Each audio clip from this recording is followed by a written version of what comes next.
And welcome in to this edition of the 1010XL.com Gator Bites podcast. Southeast Orthopedic Specialist brings it to you. They're Northeast Florida's leading orthopedic center, providing an unparalleled level of care across numerous locations in both Jacksonville and St. Augustine. That includes Riverside, Northside, the South Side, the beaches, Fleming Island, and St. John's. He is Denny Thompson. I'm the hacker, Ryan Green, and we got to do this. What a weekend! What a weekend! A weekend that got very real, certainly on the basketball court. Yeah. On Saturday, and a weekend in a sports sense that was awful on the football field on Saturday. Let's begin, obviously, with what should take precedence, and that's the situation surrounding Keontae Johnson of the Florida Gators. Obviously, as we all know, he collapsed Saturday in Tallahassee, was taken to the hospital. It has been reported by the USA Today, per his grandfather who talked to them, that Keontae, as of right now, at least to my knowledge, is still in a medically induced coma. That came out yesterday, Denny. Your reaction to the Keontae Johnson situation, and man, how scary it was. Yeah, I mean, I think everybody our age instantly thinks of Hank Gathers. I think probably younger people don't probably know who that is, but I thought of Reggie Lewis too, the Boston Celtics player. Yeah. Hank Gathers was the first thing. I was training on Saturday, and Dan Hicken happened to be in the facility, and he walked down. And he's like, "Yo, did you hear what just happened?" And he told me about it. And this first thing that popped in my head. And so, I think we had Dr. Swanson on from Southeast Orthopedic last night on the Sports Day, and we asked him a bunch of stuff about this. And he did say, he's like, "Listen, the fact that this thing is still ongoing is a better sign. Mm-hmm. Is a better sign than what the initial fear would have been, at least in his mind, and he wasn't there." So I think there are some good things to take out, not good things, but there's some positives to look into. The fact that it's a medical induced coma. He's still fighting. So hopefully they're able to get him to fight through this, and just. I think it's universal right now, and this is one of the cool things about sports. Florida State, Georgia, Miami, whatever. Saw Auburn, Arkansas, all of them. Yeah. Everybody's on the same page on this. Is just prayers for the family, prayers for the young man, and you just hope he pulls out of this. And it really puts it into perspective. It just so happened to be against your arch rival in Florida State, but you saw the reaction of those players on the Seminoles squad. Leonard Hamilton going to Mike White and essentially telling him, "Hey, it's up to you if you want to keep playing." Mike White, I guess, went to his players. They wanted to keep playing, so the game went on. Florida State went on to win the game. We know that Florida has canceled or at least postponed their game against UNF that was scheduled for Wednesday night. We don't know about, I think, Florida Atlantic.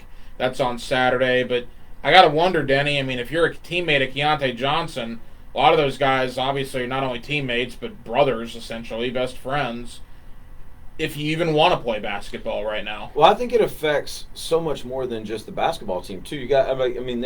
These guys are around each other from an athletic standpoint all the time. Football, basketball, baseball, it's all right there.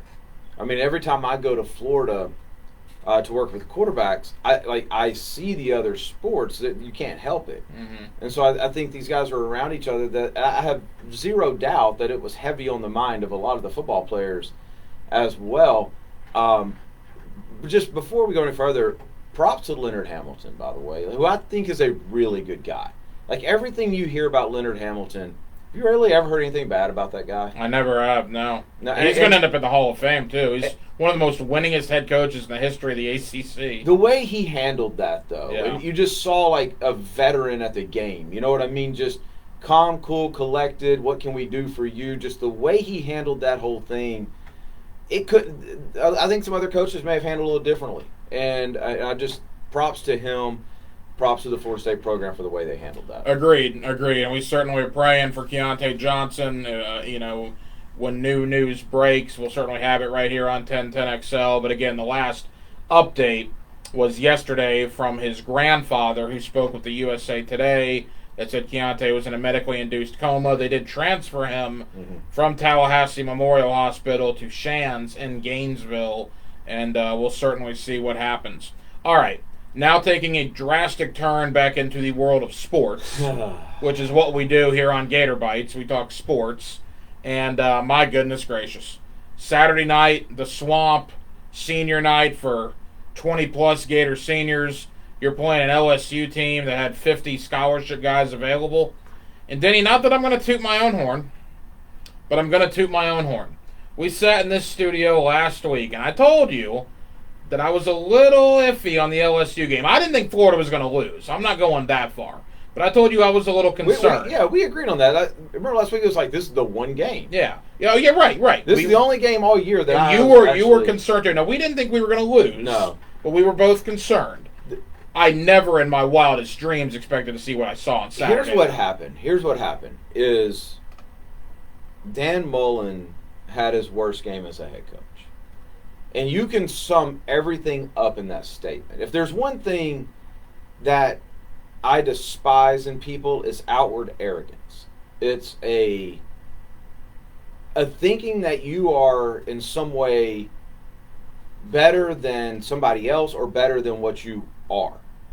That's what we saw on Saturday in a nutshell. Now, people listening to this, you need to know, like, I love Dan Mullen. I have very good friends on that staff. I think the world of that staff. I think it is an awesome staff that, for the most part, other than one piece, needs to stay in place. And we're going to get to that in a second. When you chose to not dress Kyle Pitts, who went through warm-ups, what did you tell your team about that game?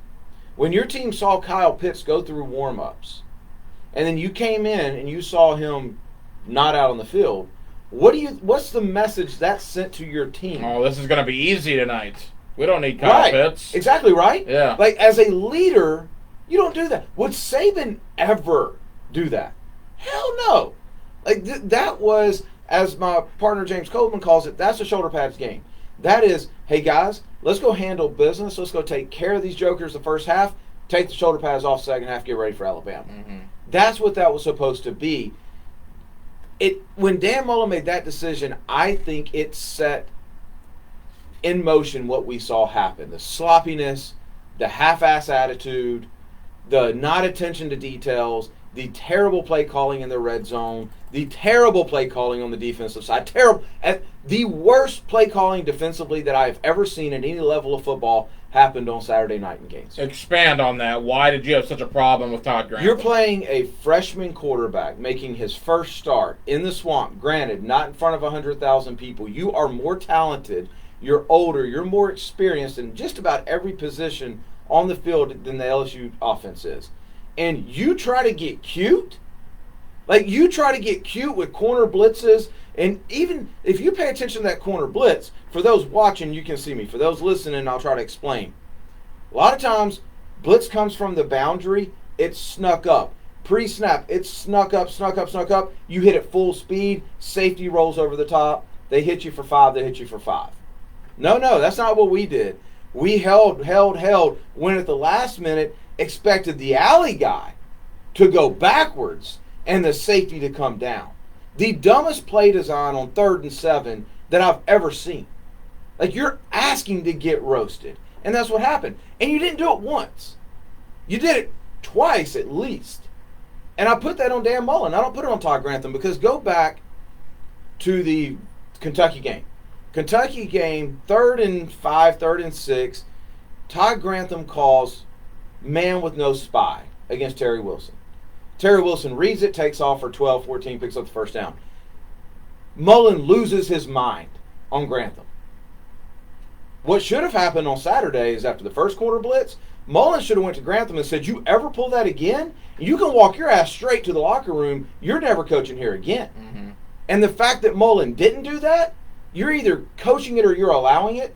You're allowing that stupidity to happen on your watch. As a $6 million CEO, that's on you. That ain't on Grantham. So I'm assuming, based on your passion, that you would like to see a change at the Gator defensive coordinator position. It should have already happened. Yeah. When that is no different than the crap that what's his name pulled for the Jets, Greg Williams. It's the same thing. When you recognize stupidity like that, you got to walk away from it.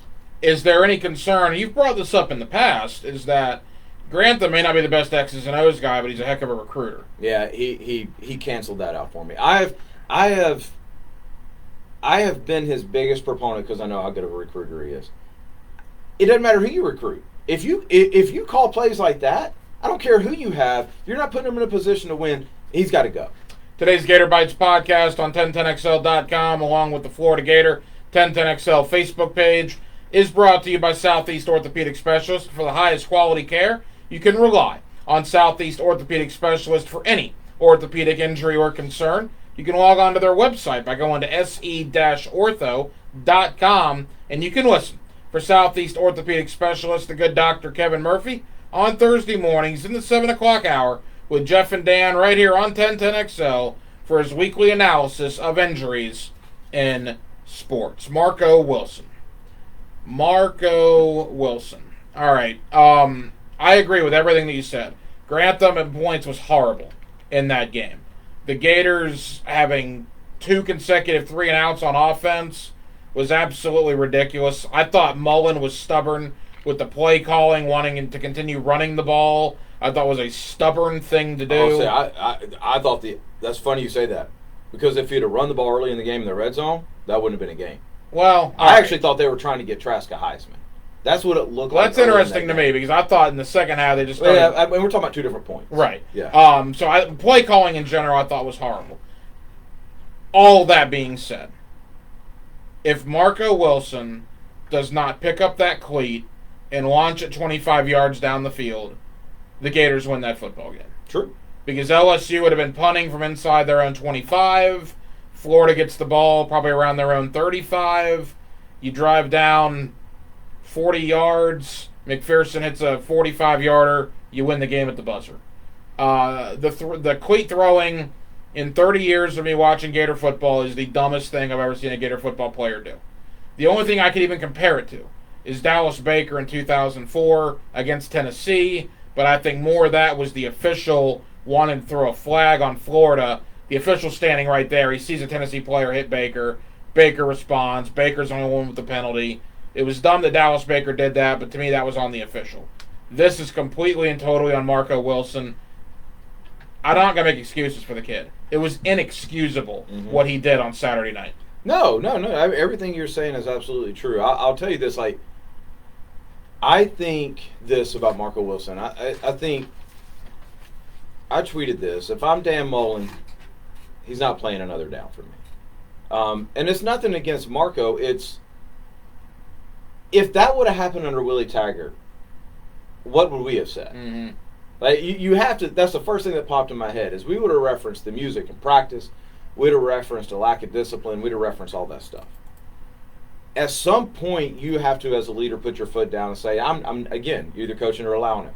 I'm not allowing this to happen in my program, and so I can't let that. I don't care who you are. You didn't cost us a game. Mullen cost you the game, but." I'm not under my watch. We're not going to have a display of stupidity for the entire country to see. That's a lack of discipline, and I can't have that in my program. And I thought what almost added to it was after the game, and then again during the Monday press conference? Yeah. Mullen called it a football move. Yeah, And they said it wasn't taunting. Listen, what we love about Mullen is he's got Spurrier in him. And so you're going to get the good and the bad with that. He's going to take up for his guys like that. And I get that doesn't upset me.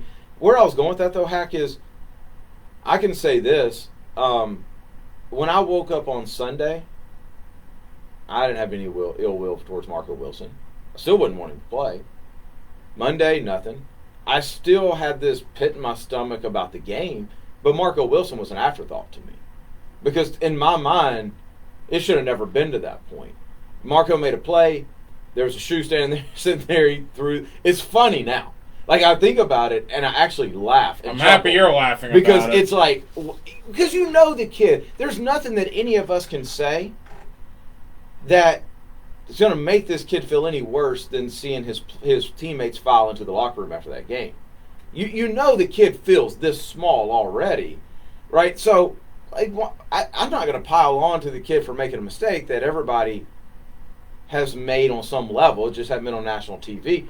You're talking to a guy who one of my biggest mistakes, not my biggest, one of my biggest mistakes was highly publicized. Mm-hmm. I get it. Marco's going to hear about that forever. Memes are fair game. For people that don't know, maybe search Denny Thompson. FHSA. FHSA. Yes. Yeah. Or don't. That's fine, too. Thanks. Memes are fine, but what I saw was Gator Twitter get personal and, start calling this kid out, start calling this kid names, and start talking about... Well, that crosses the line. Right. And that's just where it's like, whoa. But look, it's big boy college football. Marco Wilson talks a lot during the game and runs his mouth during the game and does a lot of stuff. You make a mistake like that, you need to be held to that mistake. And I think he was. Now, once you go over the line to get to the personal stuff, well, then that's thing. Obviously a different conversation. Here's the other thing. Marco Wilson had a brother that played at Florida. Yeah, Quincy. Marco Wilson's dad is one of the best defensive back trainers in the country. His dad did not go to Florida. I think his dad went to Miami. He has sent 2 kids to Florida of his own blood. He's a pipeline.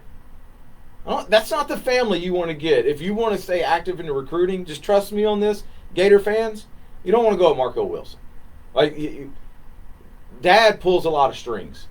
So just trust me on that one. If you're a Florida fan, put your best foot forward. We need that relationship to stay intact. You know who loves Marco Wilson? Is Evan McPherson.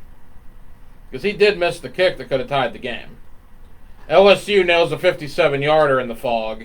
You come right back. You're supposed to be one of the best kickers in the country. Yeah, no, you're right. You miss a 51-yarder.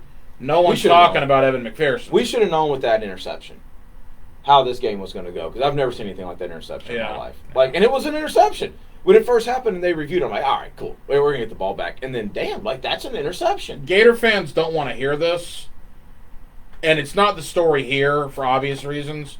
But the story nationally, what should be, and certainly it is in Louisiana, those 50 scholarship kids for LSU, they played their ass off. You know what? There is no doubt about it. Hats off, because all of us had left at Orgeron out to die, right? And same with Bo Pelini. Hats off to them for doing something that if you're a Florida State fan, you probably wish you would have seen a couple weeks ago, of going, you know what? We're getting our young 4 and 5 stars in because this is the Super Bowl to them. And they played like it. Max Johnson, I thought, was phenomenal. And I know Max, and Max is, I was not that high on him coming out of high school, but my gosh, what a baller. Mm-hmm. What an absolute baller against a bad defense, but he made the throws he needed to make. That's a great point. You got to give credit to LSU for the performance they put on Saturday night as well. So you lose the game in just heartbreaking, awful fashion, and your reward is less than 7 days later, you turn around and play Nick Saban and the Alabama Crimson Tide. Now, before we even talk about the game, the X's and O's, the aftermath, let's just start with this. If you're Florida, how do you mentally get over Saturday night and get ready for Alabama? That's the easy part. That's the easy part. That's the easy part. The easy part is you were humbled. You were embarrassed. And it wasn't like an embarrassment to where you played your A game, got beat by another. That's a different kind of embarrassment. That's we're not as good as we thought embarrassment. What happened Saturday night is we can't just flip a switch. And so I've already dogged Mullen enough, so I'm going to give him credit here. Mullen is a master at this. I can promise you that meeting on Sunday, he took the blame, and then he looked at them and was like, look, nobody expects you to win now. Everybody says your season's over. Everybody says that we are the biggest disappointment in Florida history.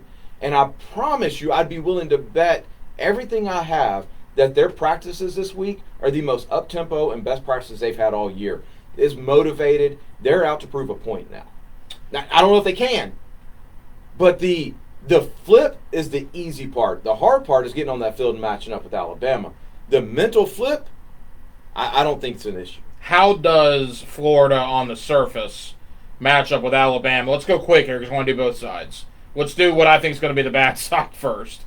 If you're the Gator defense, what on earth are you supposed to do to stop Alabama? You play quarters coverage. You blitz occasionally. Nothing exotic. No corner blitzes because Mac will eat you alive on blitzes. But you play a deep quarters coverage, which means there's 4 deep. You're keeping everything in front of you. And then you hope and you pray that when the field tightens up at the end zones, you hold them to a field goal. That's your game plan. It's literally that simple. You cannot play man coverage against them. You cannot send crazy blitzes. They're going to be able to run the ball against you. You make tackles. You don't miss tackles. That's number one. You keep everything in front of you. That's number two. When they get inside the 10, you hope the field shrinks enough that you can hold them to field goals. You hope that maybe you force a fumble, you force an interception, and you're off and running. That's the entire defensive game plan. I'd be willing to bet anything I have on it. So now you shift gears to the offensive side of the ball. Kyle Pitts looks like he'll be back. He's healed miraculously. He's going to be fine. From missing the LSU games. Looks like he will be back. Kadarius Toney got banged up at the end of the LSU game. Hopefully he'll be okay. He was nothing short of phenomenal. He's not getting enough credit, yeah. And I love your Tyreek Hill comparison. Yeah. I love that. Yeah. Denny last week compared Kadarius Toney to maybe a Tyreek Hill type of guy. And every time I watch him now, I see that, and it's a better comparison. He's not getting nearly enough credit, man. What a game he had. A great game. Warrior, too. Great game. So if you're Florida's offense, the common thinking coming into this game is that they'll be able to score on Alabama.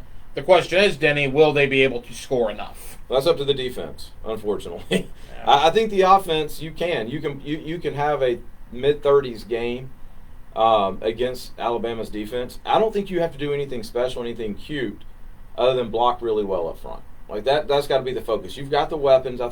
I think you see more Grimes than you do anything else this week.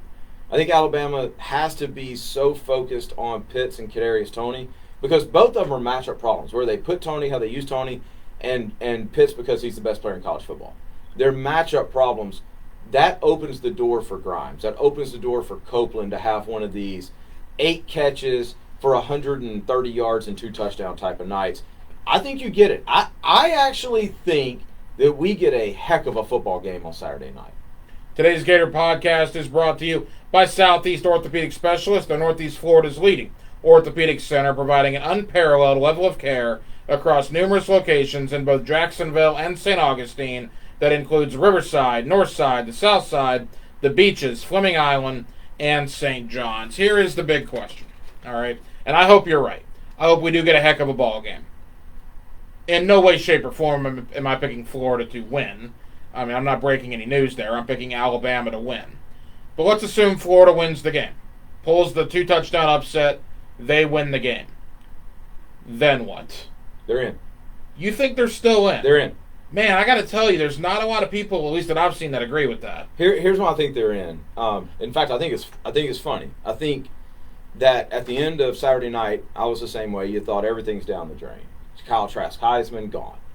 The national championship hope's gone. Both can be revived on Saturday night. If you beat Alabama, you've played 11 football games, right? Or 12? No, it'll be 11 now. 11 football games. You're going to force that committee to go, we've got to put the SEC champion in that just played 11 football games. USC bump you. It may even push Ohio State. Some of it depends on what the ACC result is. But you're not going to be able to put an Alabama team that just lost to Florida in ahead of Florida. It's just not going to happen. So I think if they win, you get both of them. Okay, you get both of them. Yeah. I think Alabama's in regardless. I agree. I think if Florida wins, you get both of them. Okay. Now I think Texas A&M right now has got to pull for Alabama to win big. Here's my... Or not win big, just win. Here, I wouldn't call it a concern, but here's my thought. Clemson's going to beat Notre Dame. Trevor Lawrence is back. Clemson's mad about the previous game. I would be stunned. What if Clemson isn't that good? Well, then I would be wrong. And have you watched Clemson this year? I have. I don't think that they're the Clemson of the past defensively. I'm telling you, M-Book is legit. I don't think... It's just hard to beat a team twice. I understand. I'm just saying it's not... I don't think Clemson blows them out, is my point. No, what that's fair. Let's say Clemson wins the game by 10. Whatever. Then I think Clemson and Notre Dame are both in at that point. Mm-hmm.